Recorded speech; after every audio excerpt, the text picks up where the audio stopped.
பொதுக்கூட்டத்தினை ஏற்பாடு செய்து தலைமையேற்று நடத்தி கொண்டிருக்கின்ற தமிழக வாழ்வுரிமை கட்சியின் மாநில இளைஞரணி செயலாளர் தலைவர் அருமை சகோதரர் தீவின் மண்ணின் மைந்தன் ஜெரோன்குமார் அவர்களே, நிகழ்ச்சியில் பங்கெடுத்து கொண்டிருக்கின்ற அருமை தம்பி குமரவேல் அவர்களே, அருமை சகோதரர் முருகானந்தம் அவர்களே, நியாஸ் அவர்களே, சித்திக் அவர்களே, அருமை சகோதரர் கண்ணதாசன் அவர்களே, கீழக்கரை பிரபாகரன் அவர்களே,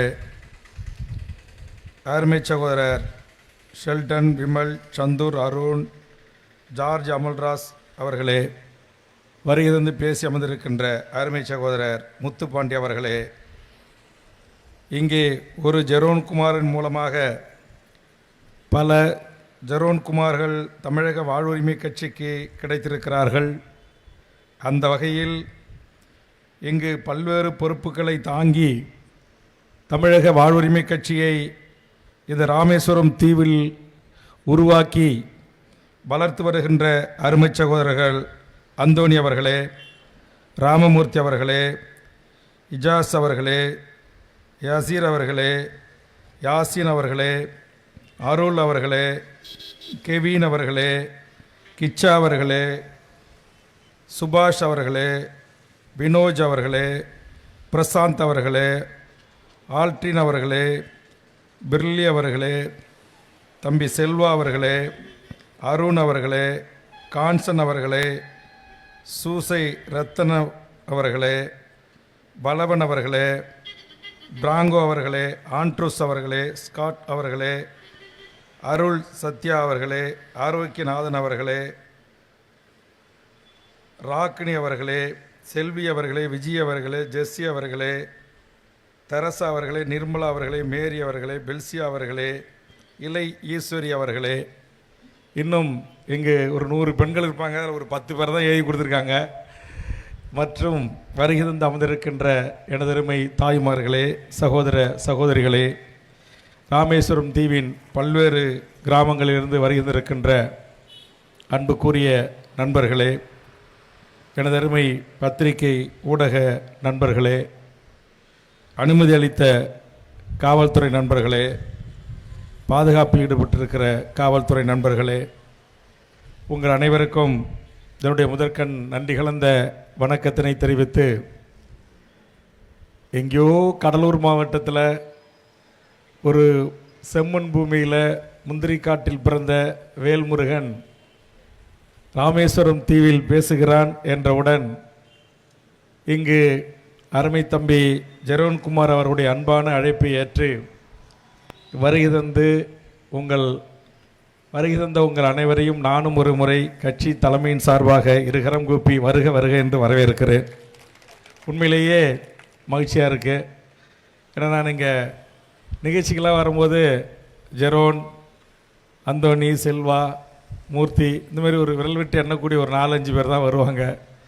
எப்போ பார்த்தாலும் ஜெரோன்கிட்ட சொல்லுவேன், இங்கே சினிமாக்காரங்க கட்சி ஆரம்பித்தா நம்முடைய மக்கள் போய் சேர்றாங்க, நடிகை கட்சி ஆரம்பித்தா போய் சேர்றாங்க, யாரெல்லாம் தமிழ்நாட்டில் கட்சி தொடங்கினாலும் அதுக்கு 10 பேர் ராமேஸ்வரம் தீவிலிருந்து கொடி பிடிக்கிறாங்க. ஆனால் தொடர்ந்து என்னுடைய பொது வாழ்வில் எனது அருமை மீனவ உறவுகளுக்காக, இந்த மண்ணில் வாழ்கின்ற தமிழ் மக்களுக்காக எண்ணற்ற பிரச்சனைகளை எதிர்கொண்டு தொடர்ச்சியாக 2001, 2006, 2011, தற்போது 21லிருந்து 25 வரையிலும் என்னுடைய சட்டமன்ற உரையை கூர்ந்து கவனிக்கக்கூடிய உறவுகள் கண்டிப்பாக மீனவர் சமூகத்தினுடைய பிரச்சனைகளை, அந்த சமூகத்தில் பிறந்த ஒரு கடலோடி என்று அழைக்கப்படுகின்ற இந்த மீனவர் சமூகத்தில் பிறந்த ஒரு தமிழன், அவர் படுகின்ற துன்பங்கள், துயரங்கள், வலிகள், அதையெல்லாம் எப்படி உணர்வுபூர்வமாக அந்த பாதிப்புகளிலிருந்து தன்னுடைய உணர்ச்சி பிழம்பாக அந்த உரை அமையுமோ அப்படித்தான் என் தமிழ்நாட்டு மீனவர்களின் பிரச்சனைகளை குறித்து 3 முதலமைச்சர்கள் அவர்கள் வைச்சக்கண் வாங்காமல் பார்க்கக்கூடிய அளவில் அதில் ஒரு தனி கவன ஈர்க்கக்கூடிய வகையில் என்னுடைய உரை அமையும். அதனுடைய வெளிப்பாடாகத்தான் நான் ஜெரோன் அவரிடத்தில் கேட்பேன். இன்றைக்கு உங்கள் சமூகத்தில் பிறந்தவர்கள் கூட இவர்கள் படுகின்ற துன்பங்களை சிங்கள பௌத்த பேரினவாத இராணுவம், கடற்படை நம்முடைய மீனவர்களை இதுவரையிலும் சுமார் 600க்கும் மேற்பட்டவர்களை சுட்டும் அடித்தும் கொலை செய்திருக்கிறார்கள். அவர்கள் அவ்வளவு அநியாய அக்கிரமங்களை செய்த போதெல்லாம் சட்டமன்றம் நடக்கின்ற போது நேரமில்லா நேரம் என்று சொல்லக்கூடிய ஜீரோ அவரில் வேறு எந்த பிரச்சனைகளையும் பேச விடாமல் இந்த நாட்டுடைய அமைச்சரவையை முடக்கி சட்டமன்றத்தின் வேறு இதர அலுவல்களை எடுத்துக்கொள்ள விடாமல் இந்த பிரச்சனைகளுக்காக ஒற்றை ஆளாக சட்டமன்றத்தில் குரல் கொடுத்து முதலமைச்சர், அமைச்சர் பெருமக்களின் கவனத்தை ஈர்த்து இந்த குரலற்ற மக்களின் குரலாய் என்னுடைய குரல் தமிழக சட்டமன்றத்தில் 4 நூற்றாண்டு காலத்திற்கு மேலாக ஓங்கி ஒலித்திருக்கிறது. ஆனால் மீனவ மக்கள் ஏன், நமக்கானவர்கள் யார், நமக்காக வாதாடக்கூடியவர்கள் யார், நமக்காக பேசக்கூடியவர்கள் யார், அதில் எந்த ஒரு அரசியல் லாபமும் பார்க்காமல் உண்மையும் நேர்மையுமாக தங்கள் பக்கம் இருக்கிற நியாயங்களை எடுத்து வைக்கக்கூடியவர்களை ஏன் ஆதரிக்க மறுக்கிறார்கள் என்கிற வினாவை நான் பலமுறை அருமை தம்பி ஜெரோன் அவர்களிடம் எடுத்து வைத்தது உண்டு. அதற்கு விடை சொல்வது போல் முதல் முறையாக இங்கு ஒரு 300 பேர் குறையாமல் கூப்பிட்டு வந்து உட்கார வச்சிருக்கிறாரு. கண்டிப்பாக அதில் என் சொந்தக்காரங்க எல்லாம் இங்கே பல பேர் சொல்கிறாங்க வேல்முருகன் வன்னீர் அப்படின்னு, அதில் யாரும் இல்லை. எல்லா தமிழ்ச்சாதிகளும் இங்கே வந்து அமர்ந்திருக்கிறது. அதுதான் வேல்முருகன் உழைப்புக்கு கிடைத்த ஒரு அங்கீகாரமாக நான் பார்க்கிறேன். இப்போ என் ஊரில் என் சொந்தக்காரனை ஒரு 200 பேரை கூப்பிட்டு வந்து கூட்டம் நடத்துறது பெருசு இல்லை. ஆனால் இந்த தீவு மண்ணில் இங்கே இருக்கிற உழைக்கும் போர்க்குடியான கடலோடிகள் என்று அழைக்கப்படுகின்ற இந்த மண்ணின் பூர்வீகுடி மக்களும், இந்த மண்ணில் வாழ்கின்ற இஸ்லாமியர்களும், கிறிஸ்தவர்களும், ஏனைய தமிழ்ச்சாதி உறவுகளும் இங்கே வருகை தந்து அமர்ந்து என் உரையை கேட்பதில்தான் எனக்கு பெருமை. குறிப்பாக இன்றைக்கு அருமை தம்பி கிச்சா உள்ளிட்ட சில நண்பர்கள் மூலமாக ஒரு இணைப்பு விழாவிற்காக சில தம்பிகளை அழைத்து வந்தார்கள்.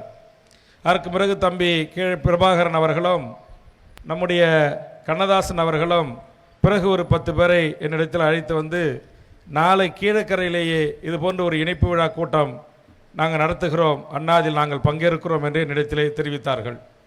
ஆக இப்போதுதான் ஒரு இளைய தலைமுறை, தமிழ் தேசிய அரசியலை பேச தொடங்கியிருக்கிற தலைமுறை, அல்லது தமிழருக்கான அரசியலை யார் பேசுகிறார்கள் என்பதை கூர்ந்து கவனிக்கக்கூடிய ஒரு இளைய தலைமுறை நம்மை கவனிக்க தொடங்கியிருக்கிறது.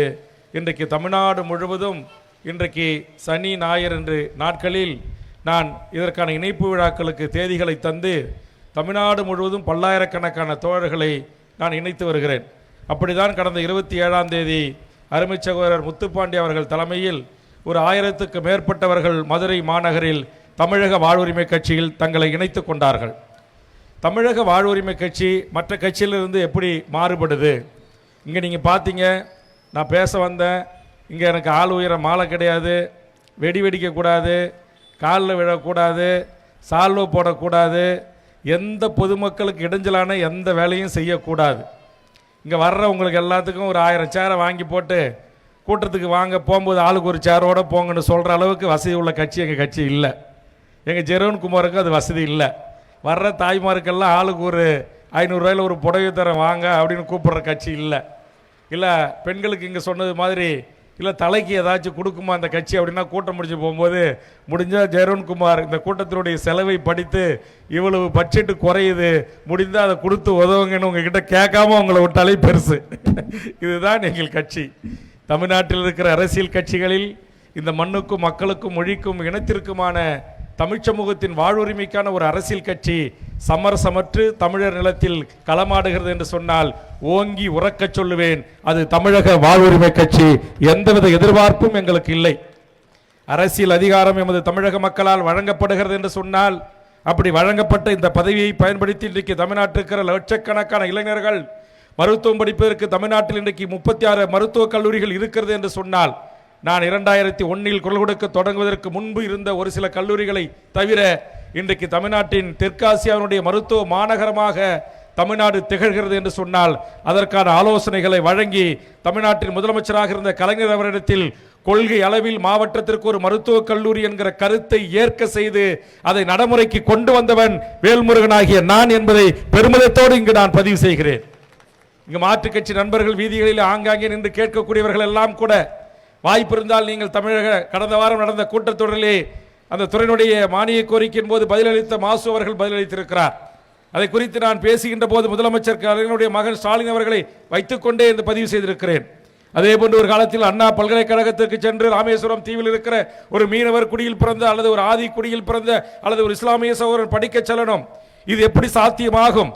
அதனால் இந்த நாட்டில் ஒவ்வொரு மாவட்டத்திற்கும் ஒரு பொறியியல் கல்லூரிகளை தொடர்ந்து இந்த மாவட்டத்துடைய மாணவர் செல்வங்கள் அந்தந்த மாவட்டத்திலே உயர்கல்வி என்று சொல்லக்கூடிய BE, electrical, electronical, civil engineering, computer science என்று அத்தனையும் படிப்பதற்கான வாய்ப்புகளை உருவாக்கி தர வேண்டும் என்று அரசுக்கு ஒரு ஆலோசனையாக வழங்கி அதையும் 2011ஆம் ஆண்டு அதை முதல் பொறியியல் கல்லூரியாக ஒரு மாவட்டத்திற்கும் என்ற ஒரு கொள்கை முடிவை அறிவிக்க செய்து அந்த முதல் பொறியியல் கல்லூரியை அண்ணா பல்கலைக்கழகத்தை பண்டூட்டியில் கலைஞர் அவர்களை அழைத்துக் கொண்டு போய் திறந்து வைத்து இன்னைக்கு லட்சக்கணக்கான மாணவர்கள் பொறியியல் படிப்பதற்கு காரணமாக இருந்தவன் வேல்முருகன் என்பதை இங்கு நெஞ்ச நிமிர்த்தி நான் பதிவு செய்கிறேன். இது ஒரு எம்எல்ஏன்னா எல்லாம் சொல்றாங்க, ஓட்டு போட்டு நம்மளை அனுப்புறாங்க சட்டமன்றத்துக்குன்னா மக்களுக்கான பிரச்சனையை பேசணும்.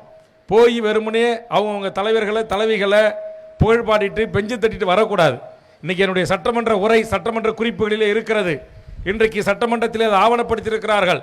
நாளையே நீங்கள் கம்ப்யூட்டரில் போய் வேல்முருகன் ஸ்பீச் அல்லது தமிழில் வேல்முருகன் உரை பேச்சு என்று அடித்தால் இந்த மண்ணுக்கும் இந்த மக்களுக்கும் நான் பேசிய உரைகள் அத்தனையும் இந்த மக்களுக்கானது. ஒரு குறிப்பிட்ட சாதிக்கானதோ ஒரு குறிப்பிட்ட கட்சிக்கானதோ அல்லது ஒரு குறிப்பிட்ட மதத்திற்கானதோ அல்ல. இந்த மண்ணில் வாழ்கின்ற 7 கோடி மக்களுக்குமானது.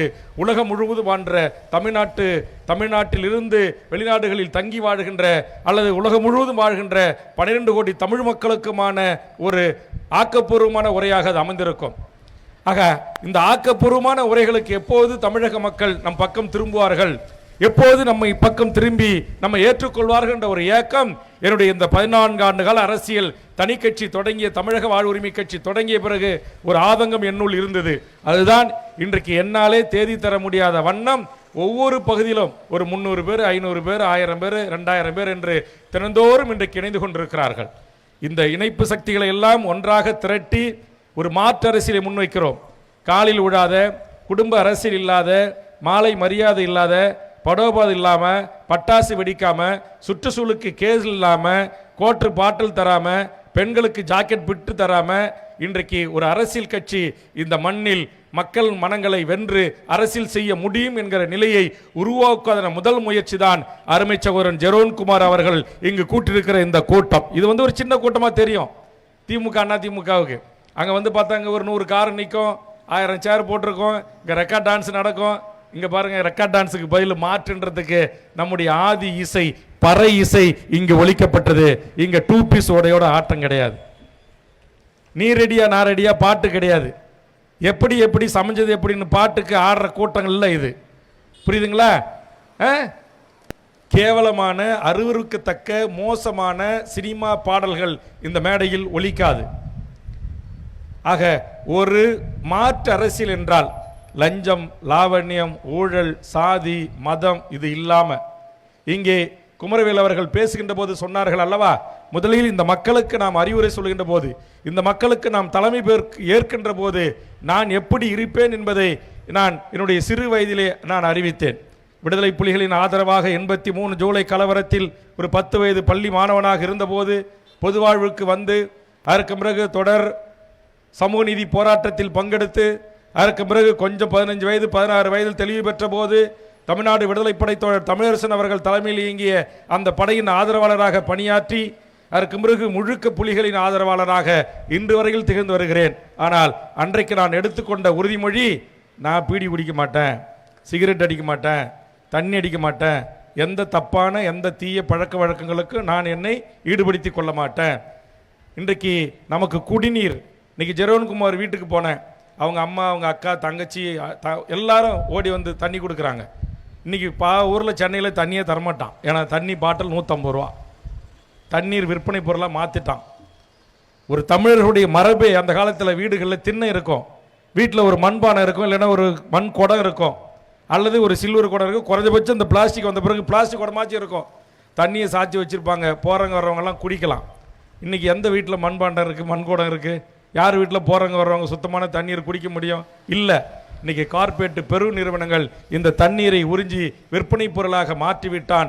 அதனுடைய ஒரு போராட்டத்தை தான் நாங்கள் திருநெல்வேலி கங்கை கொண்டானில் நடத்தினோம். அந்த போராட்டத்தில் இங்கே ஜெரோன்குமார் அவர்கள் பாருங்கள், இந்த படத்தை உன்னிப்பாக கவனிச்சா தெரியும். என் கையை ஒட்டனை மாரி ரத்தம் வடிய வடிய ஜெரோன்குமார் மண்டையை பிடித்து கொண்டிருப்பார். அவர் வீட்டுக்காக அல்ல, அவர் தாய்க்காக அல்ல, அவர் தம்பிக்காக அல்ல, அவர் தங்கைக்காக அல்ல. அவர் ரத்தம் சிந்தியது என்னுடைய தாமிரபரணி நீர் என்பது தென் மாவட்டங்களில் நம்முடைய தாமிரபரணி ஆறு மேற்கு தொடர்ச்சி மலையில் தொடங்கி நம்முடைய கடற்கரை ஓரத்திலே கலந்து சென்று கடலை கலக்கிறது.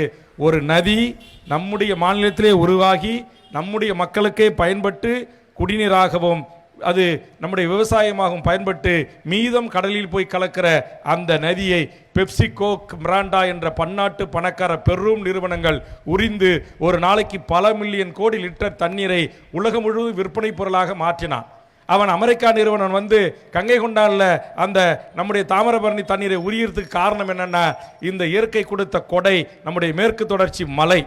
அது மழை பெய்கின்ற போது அந்த நீரை தேங்கி அந்த புல்வெளிகள் சமவெளிகள் அப்படியே அடைகாத்து வைத்திருந்து சில மாதங்கள் 2 மாதம் 3 மாதங்கள் அது சிற்றோடையாக ஆறாக நீர்வீழ்ச்சியாக அது வந்து அப்புறம் ஆறாக சென்று தாமிரபரணியாக நம்முடைய பாசனத்துக்கும் குடிநீருக்கும் பயன்பட்டு கூட்டு குடிநீர் திட்டத்திற்கும் பல மாவட்டங்களுக்கு பயன்பட்டு மீதம் இருந்தால் கடலில் கலக்கும். அது அடிமடியே அறுத்தான் அமெரிக்கா நிறுவனங்கள். அவன் என்ன செஞ்சான், ராட்சச போரை கொண்டு வந்து அந்த ஆற்றுல போட்டான். வர்ற தண்ணியை அப்படியே பைப் போட்டு உறிஞ்சி உலகம் முழுவதும் பெப்சி பல மில்லியன் கோடி லிட்டரை அவன் விற்பனை செஞ்சான். தண்ணியாகவும் அக்வாஃபினா கிண்லே இது எல்லாம் மெயின் ப்ராடக்ட் இங்கே தான் உற்பத்தி ஆச்சு. இதை எதிர்த்து தமிழ்நாட்டில் எனக்கு தெரிஞ்சு கொஞ்சம் வீரியமாக லெட்டர் பேர்டு வச்சுக்கிட்டு கட்சி பதிவு பண்ணி நடத்துகிற கட்சி மட்டும் 156 கட்சி. இது இல்லாத பதிவு செய்யப்பட்ட இயக்கம் அது இதுன்னு பார்த்தா அது ஒரு 1000 இருக்கும். ஆனால் இந்த 156 அரசியல் கட்சிகளில் ஒரு கட்சிகள் கூட நம்முடைய மண்ணிலே தொடங்கி நம்முடைய மேற்கு தொடர்ச்சி மலை நம்முடைய தாய் மடியிலேயே அமெரிக்கா நிறுவனம் தண்ணீர் உறிஞ்சி எடுத்து விற்பனை செய்வதை தட்டி கேட்க எந்த அரசியல் கட்சிகளும் துணியவில்லை. காரணம், அத்தனை அரசியல் கட்சிகளும் அந்த முதலாளியிடம் சென்று தேர்தலுக்கு நன்கொடை வாங்கினான். இதுவரையில் 14 ஆண்டு காலம் எந்த கார்ப்பரேட் முதலாளியிடம் சென்று படியேறி ₹1 கூட நிதி பெறாமல் இந்த மண்ணுக்கும் மக்களுக்குமான ஒரு கட்சி இருக்கிறது என்று சொன்னால் அது தமிழக வாழ்வுரிமை கட்சி. அப்படி இருந்த காரணத்தினால்தான் அங்கே உரியிற நீருக்கு எதிராக போராட்டத்தை நாங்கள் அறிவித்தோம். அன்றைக்கு அம்மையார் ஜெயலலிதாவை நான் ஆதரித்த நேரம் அவர் கூட்டு சொன்னார், இது நம்முடைய அரசுதான் ஒப்பந்தம் போட்டு நீரை தருகிறது, அதனால் வேல்முருகன் நீங்க செல்லக்கூடாது, மீறி சென்றால் நடவடிக்கை எடுப்பேன் என்று சொன்னார். அந்த அம்மாவுக்கு கோபம் வந்துச்சு, வேல்முருகன் நம்ம சொல்றோம் மீறி போறான அப்படின்னு சொல்லி மீறி நான் சென்றேன். காவல்துறை பட்டாளிகள் கொண்டு வந்து இறக்கப்பட்டு கண்மூடித்தனமாக அந்த நிறுவனத்திற்கு ஆதரவாக எங்கள் மீது தடியடி நடத்தப்பட்டது. அதில் என்னுடைய ஜெரோன்குமார் உள்ளிட்ட என் கட்சியினுடைய முன்னணி நிர்வாகிகள் 15க்கு மேற்பட்டவர்களுடைய மண்டை உடைந்தது. இந்த நாட்டின் நீர்வளத்தை பாதுகாப்பதற்காக தமிழ்நாட்டில் ஒரு அரசியல் கட்சி, அதுவும் உங்கள் ராமேஸ்வரம் தீவை சேர்ந்த ஒரு மண்ணின் மகன் தன் உயிரையும் தருவதற்கு போராட்ட களத்திற்கு வந்து நின்று ரத்தம் சிந்தியவன் தான் என்னுடைய அருமை சகோதரன் ஜெரோன்குமார் அவர்கள். ஆக இந்த கட்சி கடந்து வந்த பாதை என்ன, இது நடத்திய போராட்டங்கள் என்ன என்பதை என் தமிழ் சமூகம் கூர்ந்து கவனிக்கணும். இந்த நாட்டிலே இங்கே என்னுடைய சாதனைகளை பேசினார்கள். நான் சாதனைகள் என்று பெருமையோடு சொல்லிக் கொள்வேன். நான் 2011ஆம் ஆண்டு 2001-2011 வரையில் சட்டமன்ற உறுப்பினராக இருந்தபோது உங்களுக்கு தெரியும், அம்மையார் 2001-2006 வரை முதலமைச்சராக இருந்தபோது தமிழ்நாடு எங்கு பார்த்தாலும் லாட்டரிகள், எங்கு பார்த்தாலும் சுரண்டல்கள், மக்களையும் மாணவர்களையும் இளைஞர்களையும் பெண்களையும் கூட லாட்டரி என்கிற ஒரு மோகத்தின்பால் திணிக்கப்பட்டு பல குடும்பத்தினுடைய தாய்மார்களுக்கு அவருடைய சுருக்கு பைக்கு அல்லது அடுக்கு பானைக்கு அடியில் வர வேண்டிய பணம் இந்த சுரண்டல் லாட்டரி நிறுவனங்களால், பெரும் லாட்டரி முதலாளிகளால் சுரண்டப்பட்டு அந்த மக்களுடைய வாழ்வுரிமை பாதிப்புக்குள்ளானது. ஒற்றை மனிதனாக அன்றைய முதலமைச்சர் ஜெயலலிதாவிடத்தில் தமிழ்நாட்டில் எத்தனை லாட்டரி நிறுவனங்கள் இயங்குகிறது, எத்தனை கோடி நாள் புரள்கிறது என்கிற புள்ளி விவரங்களை அடுக்கி அந்த உருகாத மனம் உருகும் என்று சொல்வார்களே, அவரும் ஒரு பெண் தானே. கடைசியில் அந்த அம்மையார் ஜெயலலிதா அவர்களை என்னுடைய பேச்சின் மூலமாக கன்வின்ஸ் செய்து 2001-2006 தமிழ்நாட்டில் லாட்டரி தடை சட்டத்தை கொண்டு வந்தவன் வேல்முருகனாகிய நான். இன்னைக்கு வரைக்கும் தமிழ்நாட்டில் லாட்டரி இல்லை. நான் சொன்னேன், தாய்மார்கள் பெத்து வயதுக்கு வந்த ஒரு பொண்ணு, அந்த பொண்ணு மூப்படைஞ்சிட்டா சத்தான உணவு கொடுப்பாங்க. அப்படி சத்தான உணவை வாங்குறதுக்கு தாய்மார்கிட்ட காசு இருக்கணும். அது பெரிய பொண்ணானா ஒருத்தவங்க கரை சேர்க்கறதுக்கு பணம் இருக்கணும். இப்படி நம்ம அரசாங்கம் டாஸ்மார்க் கடையை நடத்திக்கிட்டு லாட்டரியும் சுரண்டல அனுமதிச்சோம்னா இந்த குடும்பம் விளங்குமா? குறைந்தபட்சம் நீங்கள் இந்த லாட்டரியை தடை செய்ய வேண்டும் என்று மன்றாடினேன், போராடினேன். அதனுடைய விளைவுதான் இன்றைக்கு தமிழ்நாட்டில் லாட்டரி விற்கல, கேரளாவில் லாட்டரி விற்குது, அண்டை மாநிலம் முழுவதும் லாட்டரி விற்குது. இது தீவில் இருக்கிற எத்தனை என் தாய்மார்களுக்கு, பெரியோர்களுக்கு, ஊர் தலைவர்களுக்கு தெரியும், என் தாய்மார்களுக்கு தெரியும். ஆக எங்களுக்கு ஊடகம் இல்லை, பத்திரிகை இல்லை, சமூக வலைதளம் இல்லை. இங்கே எங்கள் அந்தோனியை பேசணும்னா 5 நிமிஷம், எங்கள் செல்வாவை பேசணும்னா மேடைக்கே வரமாட்டேன்றாரு. எங்கள் நகர தலைவர் அவர் பேரை வாசிச்சுட்டு அமர்ந்துக்கிட்டாரு. ஆக எங்களுக்கு 1 2 சொல்ல தெரியல, 2 4 சொல்ல தெரியல. அதனால் எங்கள் வளர்ச்சி குறைவாக இருக்கிறது. ஆனால் என்றைக்காவது இந்த உண்மையும் நேர்மையும் இந்த உலகம் ஏற்றுக்கொள்கின்ற போது தமிழக வாழ்வுரிமை கட்சி இதே ராமேஸ்வரம் தீவில் அரசின் அதிகாரத்தை கைப்பற்றக்கூடிய பதவிகளிலே உங்களில் ஒருவர் வருவார். அந்த அளவுக்கு சமூக மாற்றம் இன்றைக்கு இந்த மண்ணில் உருவாகி கொண்டிருக்கிறது.